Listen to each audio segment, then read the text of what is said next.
se dirige tranquillement d'une semaine à l'autre vers la belle fête de la Pentecôte, qui est la réalisation de la promesse, la venue de l'Esprit Saint. Alors, le chant que je vous partage s'intitule tout simplement « Esprit de Dieu ».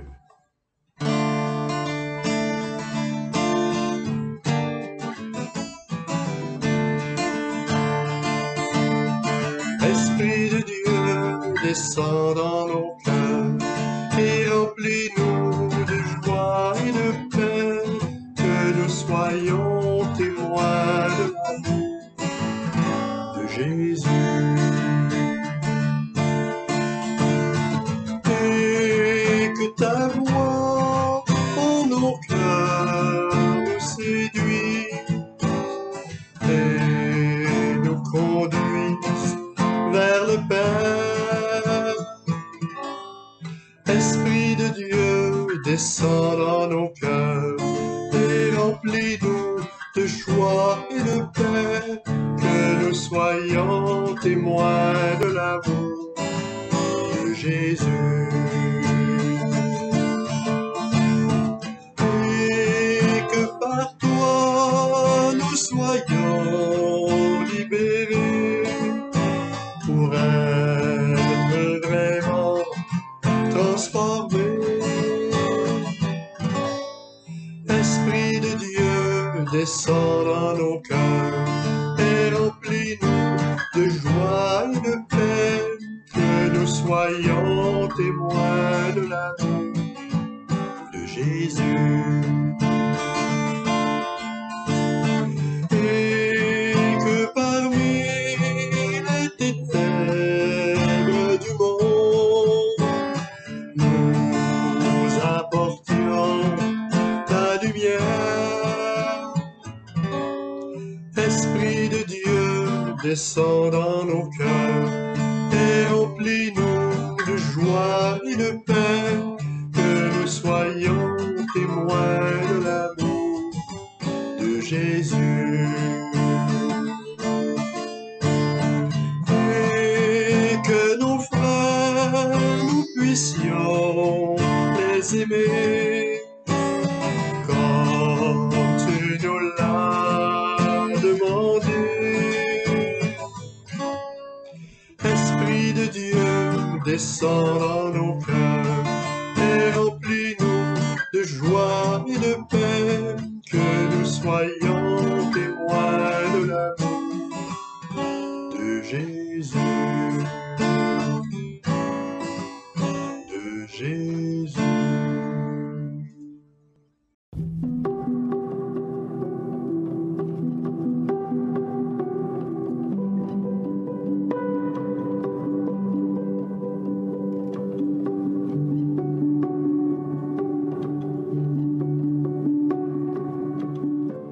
La liturgie nous donne un autre rendez-vous aujourd'hui avec la parole. Permettez-moi de vous lire l'évangile d'aujourd'hui. L'évangile de Jésus-Christ selon Saint Jean. En ce temps-là, Jésus disait à ses disciples, « Que votre cœur ne soit pas bouleversé. Vous croyez en Dieu, croyez aussi en moi. Dans la maison de mon Père, il y a de nombreuses demeures.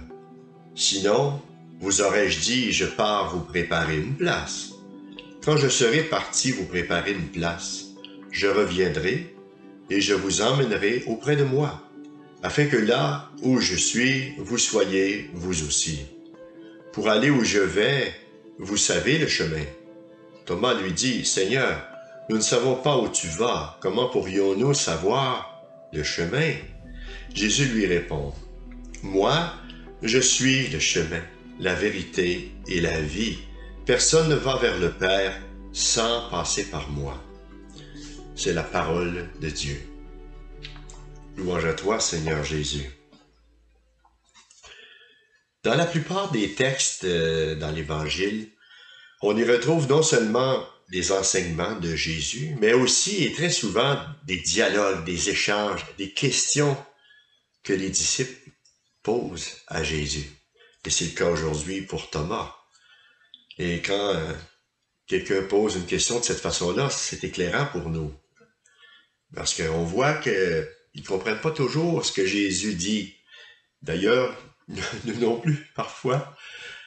On lit un texte, puis c'est pas mauvais parfois de le relire une deuxième fois et de méditer le sens de ces paroles-là, surtout en priant. Faire une lecture priante de la parole, demander à l'Esprit Saint qui nous éclaire, nous aider à comprendre, qu'il ouvre notre cœur à l'intelligence des Écritures. C'est arrivé plusieurs fois que Jésus a tenu des propos aux apôtres qui ne comprenaient pas de quoi il parlait. Ils ne comprenaient pas tout de suite ou ils comprenaient complètement différemment. Alors, c'est normal. Et même Jésus a dit à Saint-Pierre un jour, « J'ai encore beaucoup de choses à vous dire, mais pour l'instant, vous ne pouvez pas les porter. » C'est des vérités qu'il nous faut accueillir et ça nous prend une grâce pour les saisir, les comprendre. Mais Jésus a dit, mais quand lui, il viendra l'Esprit de vérité, l'Esprit Saint, l'Esprit du Père et du Fils, qu'il viendra, lui, il vous conduira vers la vérité toute entière. Alors c'est justement l'Esprit Saint qui nous aide à comprendre et à accueillir la parole pour y adhérer. Jésus, on voit, il parle, « Je pars vous préparer une place, et je veux que là où je suis, vous soyez aussi. » Il s'en va vers son Père, il accomplit son œuvre, et il retourne au Père. Il vient du Père, il retourne au Père, et il veut que nous soyons tous avec lui. Il dit, il y a beaucoup de demeures dans la maison de mon Père. Il y a de la place en masse, comme on dirait en bon québécois. Il y a une place pour tout le monde dans le cœur de Dieu et il nous veut avec lui. Et il dit, pour y aller, vous connaissez le chemin. Ça fait longtemps que Jésus entretient ses apôtres sur cette vérité de son Père et que lui, il retourne vers lui. Alors, et Thomas, il va dire, on ne comprend pas, où est-ce que tu t'en vas? Comment pourrions, on ne sait même pas où tu vas, comment pourrions-nous connaître le chemin? Alors lui est vraiment resté au niveau du sol. Hein? Où est-ce que tu t'en vas? Il cherche un lieu terrestre, alors que Jésus parle d'un lieu céleste. Et que le chemin, c'est lui. Alors lui seul est le chemin, c'est en sa personne.